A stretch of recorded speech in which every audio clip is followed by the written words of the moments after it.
All right, let's expunge ourselves together. Let's exfoliate.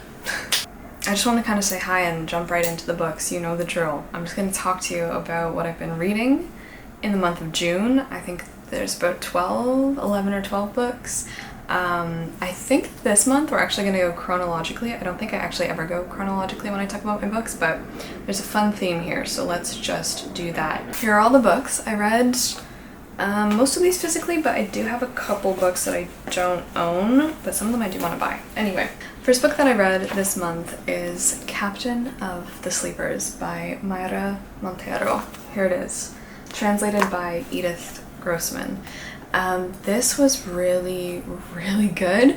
I really enjoyed this. I have been it's not a reading slump, it is like reading bitterness. I feel a lot of bitterness because I haven't been able to read what I want to read recently since everything has just been mandated by school, which like I obviously feel very fortunate to be able to read all these amazing pieces of literature, but a lot of them have been so heavy, very dense of course, and you have to study them very, very closely, spend a lot of time with them, and that has left me so little time to read what I want to read. But when I picked up Captain of the Sleepers, this was like one of the only novels for school recently that I was excited to read every single day, because what I do with my schoolwork, I divide it by the number of pages I have to read every day to finish it by the set date. I was so happy to be in Captain of the Sleepers every day. This is a really chilling, horrific story. The narrative deals a lot with memory, with going back into the past. It's very choppy, it's non-linear, but principally we're following Andres. At the beginning of the novel, he is like in his late 60s, early 70s, and he's reuniting with this man from his past who is known as the Captain of the Sleepers. His name's actually J.T. Bunker. He is in his 80s or 90s. Andres wants to kill this man for something he thinks he did in his past. This past was growing up in Puerto Rico during the nationalist movement, during the events that led up to the revolution. At the time, Andres was only like 12, but he was seeing all of this going on, but also at the same time dealing with his family dynamics really shifting in ways that he as a child was unable at the time to fully understand or grasp. And that's kind of what the narrative going back does. Like as an adult, he's like, oh, this was what was really happening here. So the novel is actually more focused on the family dynamic, and the, of course, nationalist movement and the revolution is in the background, but his family does get involved with these things. His mother seems to be having an affair with Bunker. I'm not going to say too much else there, because as you get into it, you kind of learn what's really happening. Of course, his father is in the picture seeing all of this go down, and Andres is dealing with a lot of complicated emotions and feelings for his mother and for Bunker, and the way that his family starts to disintegrate obviously really affects him, along with the political movement that is happening. So Bunker is there because he's actually American, but his job is to shuttle back and forth goods, and a lot of the time dead bodies. That's why he's called Captain of the Sleepers. So people who want to be buried in their home, on their home island. It really just has that like core at the center of its novel that propels you forward, because there is something that you're always moving to that's at the heart of this novel that Andres is trying to understand, that you are like, what is this thing? Like, what does he hate Bunker so much for? You're always trying to understand, and it was just really, really good. If you like books that deal with like memory, gaps in memory, perception, revisiting the past now that you're older, maybe you can kind of see or clear away the murky water that's there, I would really recommend. And the writing was great too. So I'm going to be talking about this more because I'm currently working on an essay for it, and I have a uni vlog I think coming out soon. So that is Captain of the Sleepers. I gave this 4 stars. Okay, next up for the Shakespeare course, I got to read Richard II. Never read this one before. Previously we read Richard III, and I ended up like, I know Richard II, it was better, definitely better written. Shakespeare had grown and was like doing much cooler things, and it wasn't as long as Richard III. It was really fixed up, edited nicely, cat hair, and it was very succinct and like to the point, but I still ended up enjoying Richard III more. But Richard II, it was fun. It was still a really fun time. The King Richard in Richard II, he is like just letting his kingdom go to rot, go to waste. There's a lot of England as garden imagery here. Richard II does chronicle the events that led to the beginning of the War of the Roses, with the 2 rival families fighting. So this all starts off when Richard II like, he's just not a very good king is the issue. He strips Henry Bolingbroke, who will become King Henry at the end of the play and begin this whole issue, but he strips him of like his land and titles because he just wants money to go to war with the Irish, which goes horribly. Basically, his army from Wales deserts him. Things just don't go well, but he's taking all of this money simply to go and fight the Irish, which is not really working out. So everyone kind of hates him. More than that, Shakespeare shows him to be a very extravagant, like whimsical in the way that he's just like, yeah, we'll do this, we'll do that, don't really care, not really taking too much seriously.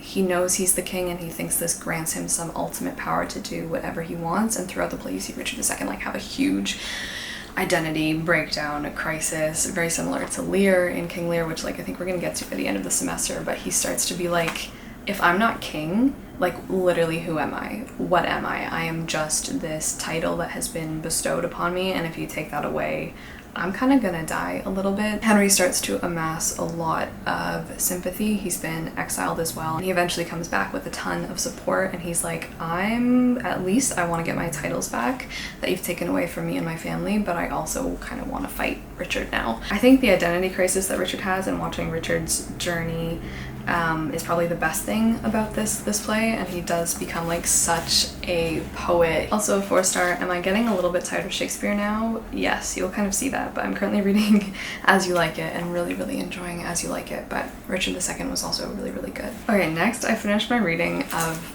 Good Morning Midnight by Jean Rhys. Oh, this was so depressing. I'm reading, and I read Good Morning Midnight for like my thesis course, so I'm doing my thesis on Good Morning Midnight and Dance Dance Dance by Murakami, but this was just so much. I read Wide Sargasso Sea at is it beginning of this year or end of last year now? Really enjoyed it, but what I've come to and what I'm coming to learn with Rhys is that she's just, it just hits in such like a pure cold shower misery kind of way. Each of her works, like each of her protagonists is really going through it. Sasha from Good Morning Midnight is no different. I want to say even more depressing than Wide Sargasso Sea. So this is set in Paris in the interwar period, so between World War I, World War II. We're following Sasha. She's an English woman, but she has kind of left England for a number of reasons. She is returned to Paris now, so this is her second time in the city. The first time she was there, she met this young man, fell in love with him, had an affair, had a child who is no longer in the picture, and then she was left by this man, just kind of deserted, and her family stopped sending her money because of, you know, her position in society. None of this is looking good for her. It's very much centered on the expectations for women during the period. She's not meeting any of them, but she is trying to scrape her way back up. Like, she's begging her family to send her money because she has none. She's kind of been abandoned in Paris, so she is back because she wants to turn her life around. She doesn't really have anyone anymore in England, and so Good Morning Midnight follows Sasha. That's not even her real name. She's assumed it as part of her new identity, just staying in different hotel rooms in Paris, trying to buy new clothes, avoiding cafes, avoiding people. Like, this is one of the most self-conscious characters I've ever met in my life. I feel like I really saw a lot of things that I don't like about myself in Sasha. She is so attuned to every single person in the room at all times, always looking for danger, always looking for someone to look at her funny, and then she's going to interpret this in 1,000 different ways. She is putting so much of the pressure on herself. She's like, oh, I can't go to this cafe, they think I'm weird. She has a lot of problems presenting herself as an English woman in Paris because she thinks all of the French people are looking at her like she's ridiculous, like she's crazy. What is she doing here? She can't even speak the language very well, and this is true to an extent. Like, you do see the way that people interact with her and the way that people treat her. She is becoming a heavy alcoholic, diving really deep into just losing all perception of time, space, history. every single night to try and escape from what has happened to her. But she uses cafes, hotel rooms, and clothes as like a way to try and capture this identity that she no longer has. I think the most symbolic piece of that is probably like this fur coat that she has that is quite expensive, but the fur coat is just cloaking everything underneath that is very shabby. Like her clothes are torn, dirty, shabby, her shoes are falling apart. It's just so sad. The way she speaks is so sad. She hates everyone. She hates humanity. She calls them a pack of hyenas. Everyone is always watching her. Everyone is always out to get her. She can trust nobody, and like this does kind of prove to be true because there's a lot of violence in Good Morning Midnight as well. There's a lot of fear of men going on in Good Morning Midnight, which again isn't without reason, but it was so hard to read. Like obviously I was looking at this through just the lens of the hotel primarily, but oh man. And Jean Reese, like her writing is so, yeah, it's just really unique. I found that in Wide Sargasso Sea. I found Wide Sargasso Sea to be quite difficult at times, just the way that Jean Reese writes, and Good Morning Midnight was no different. There's a lot of flashbacks. There's a lot of really cool stylistic things being done in Good Morning Midnight, in like the architecture of the novel and the narrative, but she just writes so interestingly. On the contrary, it's when I'm quite sane like this, when I've had a couple of extra drinks and I'm quite sane, that I realize how lucky I am. Saved, rescued, fished up, half drowned out of the deep, dark river, dry clothes, hair shampooed and set.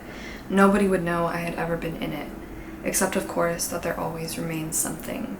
Yes, there always remains something. I'm a bit of an automaton, but sane, surely. Dry, cold, and sane.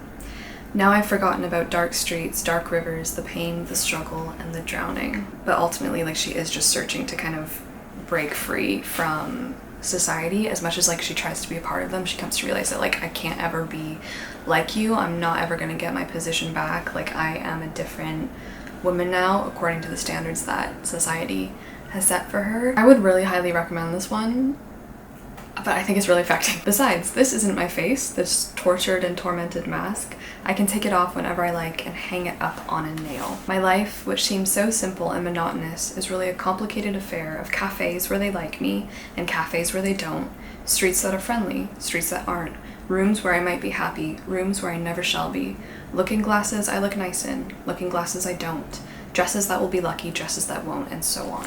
I'm very much afraid of men, and I'm very much afraid of the whole bloody human race. Afraid of them? Of course I'm afraid of them. Who wouldn't be afraid of a pack of damned hyenas? What I really mean is that I hate them. I hate their voices, I hate their eyes, I hate the way they laugh, I hate the whole bloody business. It's cruel, it's idiotic, it's unspeakably horrible. I love it. I just really, really love this book. Probably like 4, maybe 4.5 stars. Jean Reese, like, she was like very famous for complaining that she was only famous for Wide Sargasso Sea, but I would love to read everything else she's written now, especially if it's all gonna be full of misery like this. But like I can only want to take it in small doses because this was actually a lot. It was just so much, and I just feel so sorry for Sasha. So that is Good Morning Midnight. And then we hit the vacation reads. There were a lot. Whenever I go on vacation just to like a cottage for a week, I went to Nova Scotia, I read so much because that's kind of what you do. So I read 1, 2, 3, 4, 5, 6. I read 6 books in a week there, which was cool. The first one was an audiobook that I read just on the plane, traveling. We had a lot of travel time. And this wins the award for the most comforting book of definitely the month. It is The Very Secret Society of Irregular Witches by Sangu Mandana.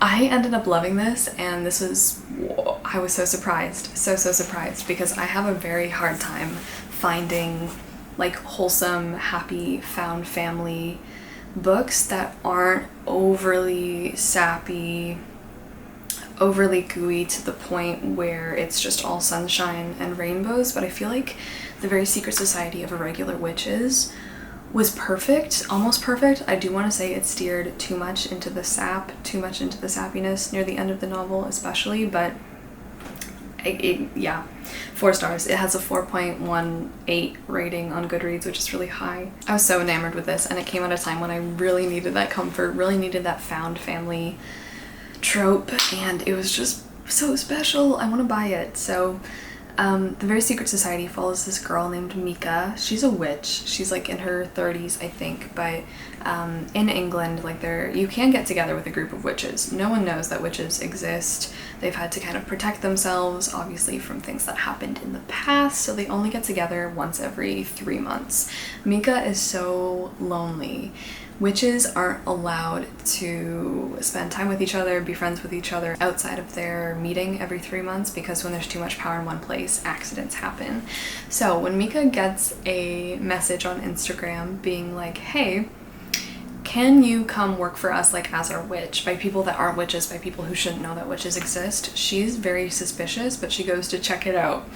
And this ends up letting her see that the rules like can be broken, because she finds 3 young witches. They're all kids. Like, I don't think any of them is over 10, but they're all living together in this house called Nowhere House. So you have the 3 little sisters, and essentially the caretaker of these children is like, can you teach them like how to be a witch? Can you like help them out, because they're so different and we have no experience with this, so can you be like our live-in witch?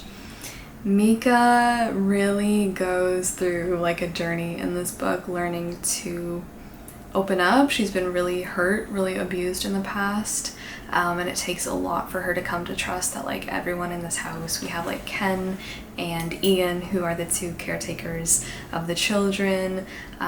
We have Lucy, who is I think the cook and like the maid, and she does a lot of things around the house. And then we have a love interest, because there is a little bit of romance. It's not the main focus, but I really enjoyed it, because when the spotlight was on the romance in the novel, it was a really nice spotlight to look at what it was illuminating, because the romance is with this very grumpy librarian, very grumpy Irish librarian named Jamie.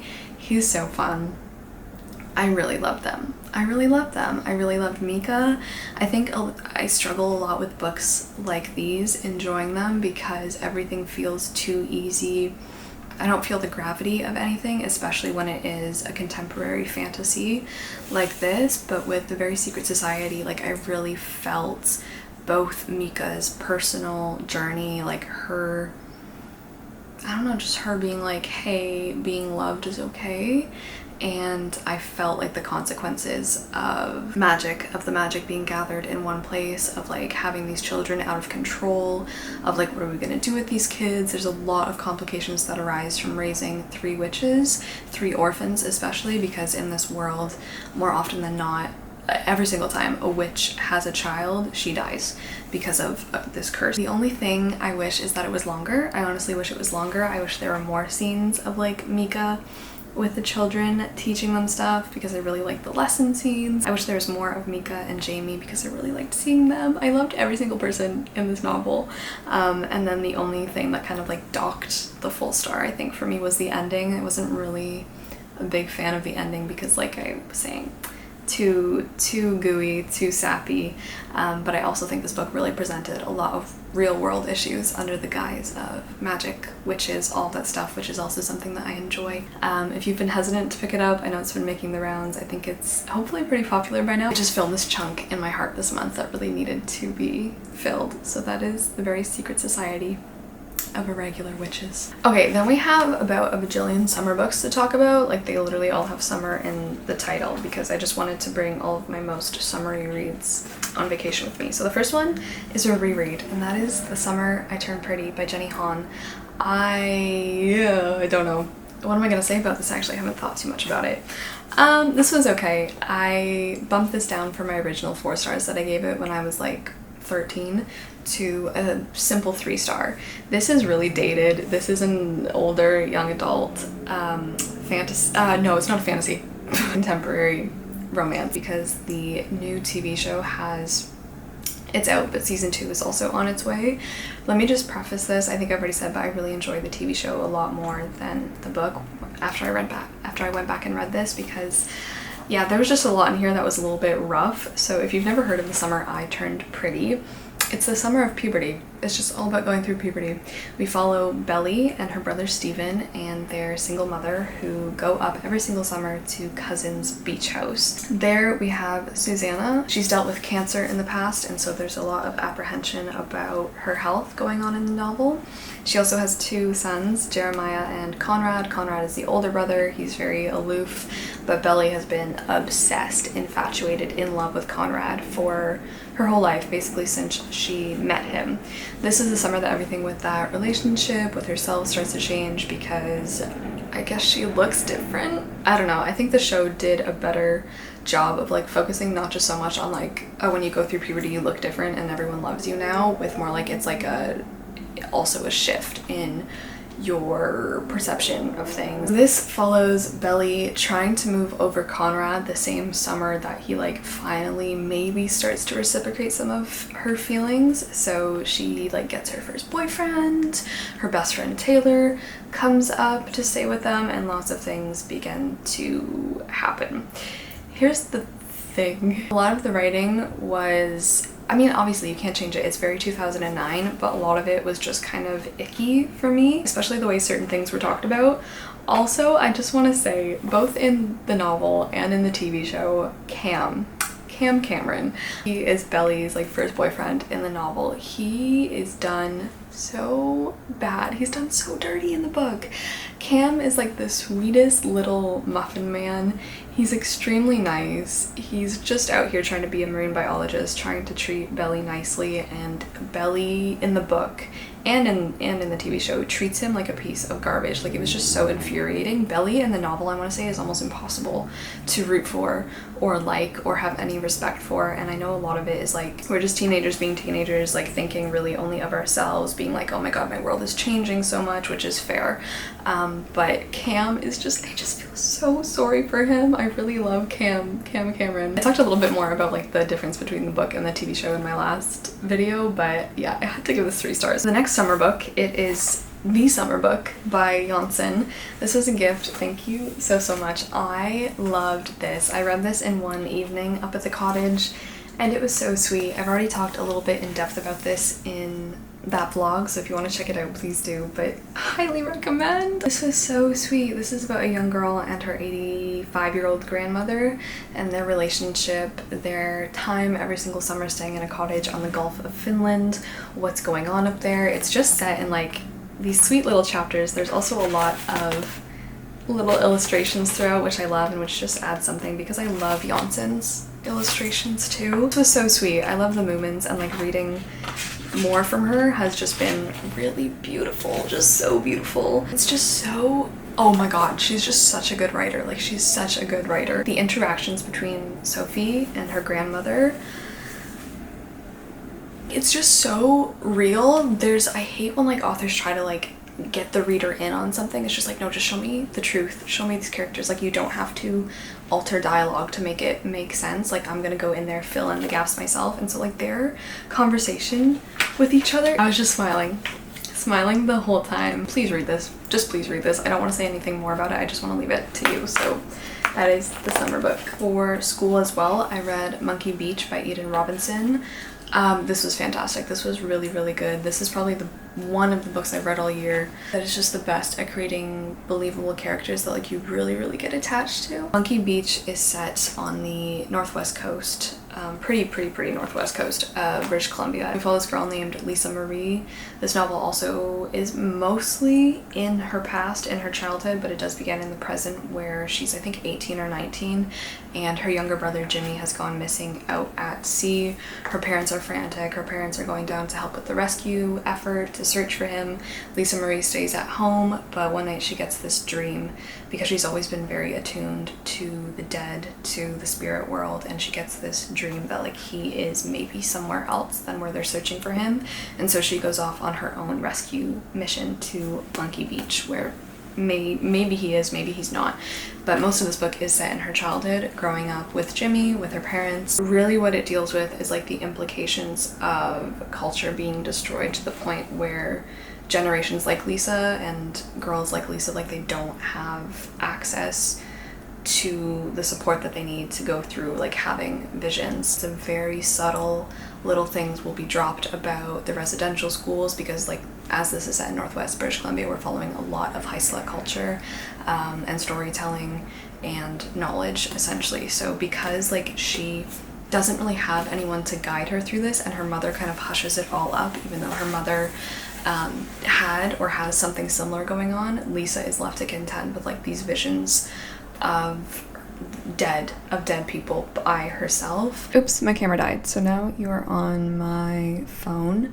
Continuity is gone. I went to the gym, I put the same thing back on, but we were talking about Monkey Beach by Eden Robinson. I think I was saying about the characters. Holy moly, if you are someone who wants to get attached to characters who feel just like people you know in real life that just exist so fully, Eden Robinson was amazing with that. Like, I was really impacted by everything that happened to every single person in here. I think she is such a talent, and she has a bunch of books out. 4 stars. Really happy that this course let me discover this author, this novel, and I cannot wait to read more from her. And also the nature writing, the beauty of British Columbia that is presented in here, of the Northwest Coast, of the mountains, the wildlife.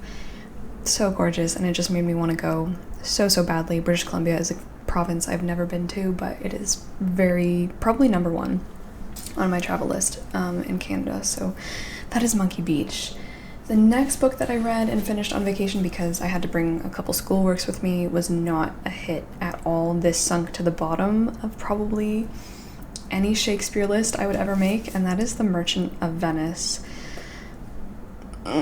I gave this 2 stars. This whole thing is based on anti-Semitism, and the whole play hinges around the stereotyping, abuse, mocking of this one Jewish character named Shylock. So The Merchant of Venice, what it's about, we have Antonio. He is a merchant.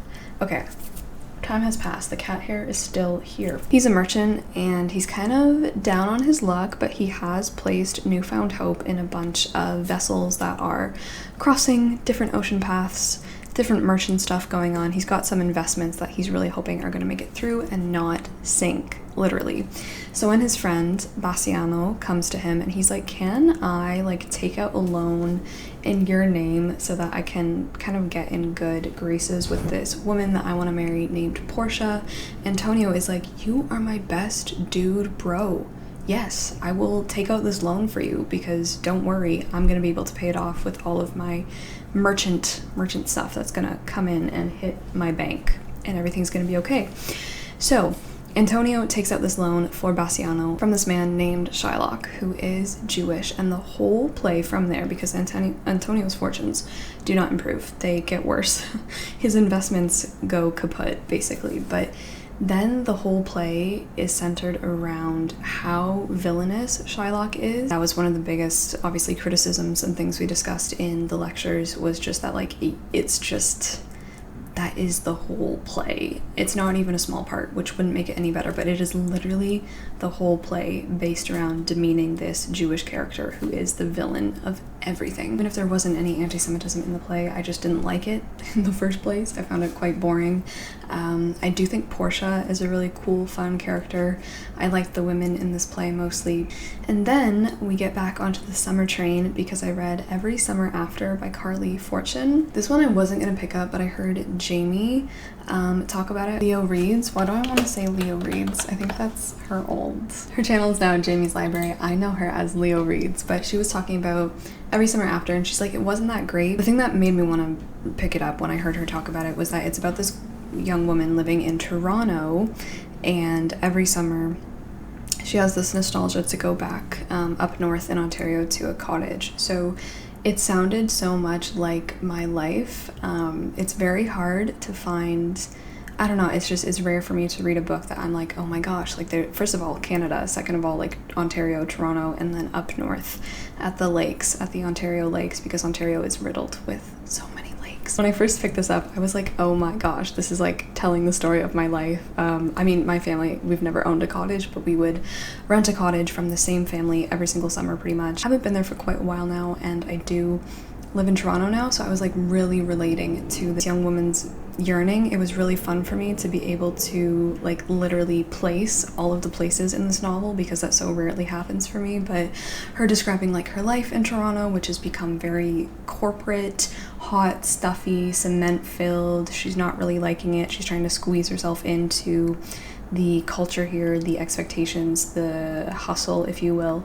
And then it would flash back to her growing up at this summer house on a lake a couple hours, no, maybe 3 to 5 hours north of Toronto, up north in Ontario. When I say up north in Ontario, it's like not the northernmost part of Ontario. It's really like middle Ontario, but you don't have to go very far up north for it to be like the north, if that makes sense, for it to be wild.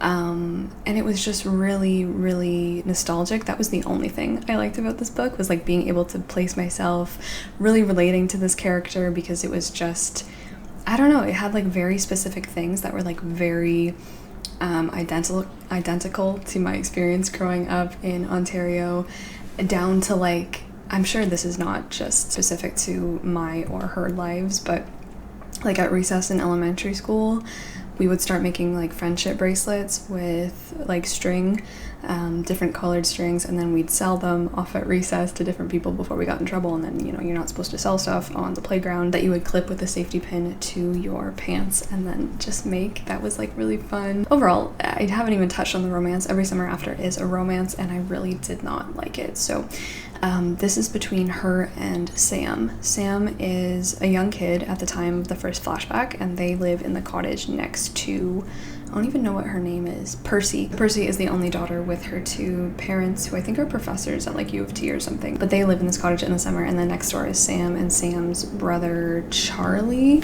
Here's the thing, I just didn't feel it between her and Sam. So like it does chronicle the very like nice, sweet friendship as they grow through teenage years into adult years. They eventually enter into a relationship, and then something happened. We know something happened like 13 years ago or something, 12 or 13 years ago. So they haven't seen each other for such a long stretch of time. But when Percy gets a phone call from Charlie being like, oh, our mom is dead, you were really close to our mother, do you want to come back to this town for the funeral? Percy goes, and she meets Sam again. There's supposed to be a lot of tension, there's supposed to be a lot of visiting feelings again, maybe that you're not supposed to be feeling, being catapulted to the past. I didn't feel any of it. Like, I really didn't care about Sam and Percy. I didn't really feel any chemistry there. In fact, I felt so much more chemistry between Percy and Charlie, who is the older brother, who's like not really the love interest. I gave this one 2 stars. I read this so quickly though. I read this so quickly in like two or 3 nights. But I would not really recommend. I know Carly Fortune has a bunch of other books out. I've also heard that Every Summer After is like an exact copy of Christina Lauren's Love and Other Words? And then very quickly, because my phone is gonna die, I recently finished The Motorcycle Diaries. This was for my Latin American course, so another piece for university. I had quite a good time with this. Like, this was the only piece on this course that isn't fiction, this piece of nonfiction. Really just diaries from Che as he's going through Latin America on a motorcycle with a friend. At the time, he's a medical student. He's training to be a doctor, and his friend, I think, became a biochemist. But it's just them leaving their homes in Argentina and going on a motorcycle journey on this like really broken down motorcycle that continually needs to be fixed. The motorcycle is such a character. You can definitely see in a lot of passages like him coming to understand different things. Like, The Motorcycle Diaries is definitely a prelude to what will become his political career, because his journey around Latin America exposes him to so many different things, different problems, suffering, so much suffering. Very happy this is on here. And I mean, say what you will about Che, but he's a cutie. There's no denying. Definitely not the point. Extremely not the point. But that is The Motorcycle Diaries. I don't rate nonfiction, but I would recommend, because I learned so much. It is such a wonderful travel guide, like such a truthful look at everything, and it's just wonderful. And his writing is so clear and beautiful, and you really feel everything that he's going through. So that is The Motorcycle Diaries. Okay, what else did I read? That's everything physically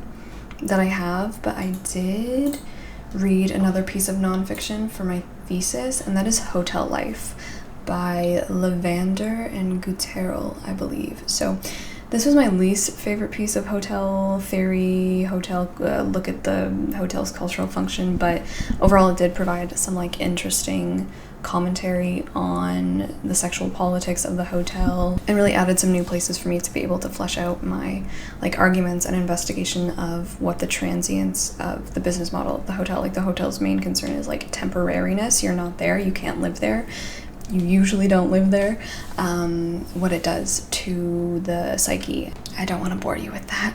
Okay. The last book I read in June was a disappointment. That is The Lost Ryu by Emi Watanabe Cohen. This is a middle grade. I don't really recommend. I was excited for this one because it features tiny dragons. This one is set in Japan in maybe no. I think it's set in the mid to late 60s in Japan. So in Japan, there used to be large dragons, huge dragons, like, you know, what you think of when you think of dragons. But now all that's left after the bombs that fell on Hiroshima and Nagasaki are tiny dragons. The big dragons have disappeared from the world. We follow this young 10-year-old boy, and his grandfather is very ill. His grandfather doesn't have a companion tiny dragon. Pretty much everyone has like a companion that is like theirs. The dragon just kind of sits on your shoulder all the time as your best friend. But this young boy's grandpa is very bitter, very hurt, kind of abusive, honestly, to his mother and to the young child, Kohei. But Kohei's dream is to be able to make his grandpa smile one last time, and that is kind of the catalyst for this whole entire book. That sounds so sweet, but the problem is that I just did not believe, really, whose grandfather has really never been kind to him in his life. Not done anything, isn't present, isn't there, doesn't smile, doesn't talk to him, treats him with disdain, has a fierce temper. In spite of all this, Kohei decides to go on a journey with his new half-Jewish, half-Japanese neighbor, whose name is Isolde, and she is Kohei's age. She has a dragon. Her dragon is a Yiddish-speaking, very lumbering, silent, shy dragon named Cheshire, and Kohei's dragon is this little like very spunky, sassy dragon named Yuharu, and they together go on this journey to find where the big dragons went. It sounds so good. It sounds so good. It was really a letdown. I wasn't a fan of the writing. I think the pacing was off. The explanation of certain things, especially in a middle grade, I think was a little bit too much. A little bit confusing, and especially the ending, the way that things are introduced so quickly. I just wasn't a fan, and I really was disappointed with this because I wanted to love it so much, so much. So unfortunately, I gave The Lost Ryu, I think, 2.5 stars, 2.75 stars. Yeah, I would say give it I don't know, maybe it's just me. Maybe it's just me. Give it a go. I want to just see if anyone feels the same way. Okay, the writing did not do it for me. I found it dry and difficult to engage with, which is a shame because I feel like this is such an important story. Yes, absolutely agree. A very important story which touches on so many different things, especially generational trauma. Isolde's grandparents were obviously in World War II in the Holocaust. So is Kohei's family. It deals a lot with that and the trauma that is obviously followed down lineages but not really ever discussed. That is the last book I read in June. What was your favorite book of the month? What was your least favorite book of the month? What was my least favorite book of the month? Probably Merchant of Venice. Thank you so much for watching this video. I hope you're having a great weekend, and I will see you in my next one. So until then, ciao.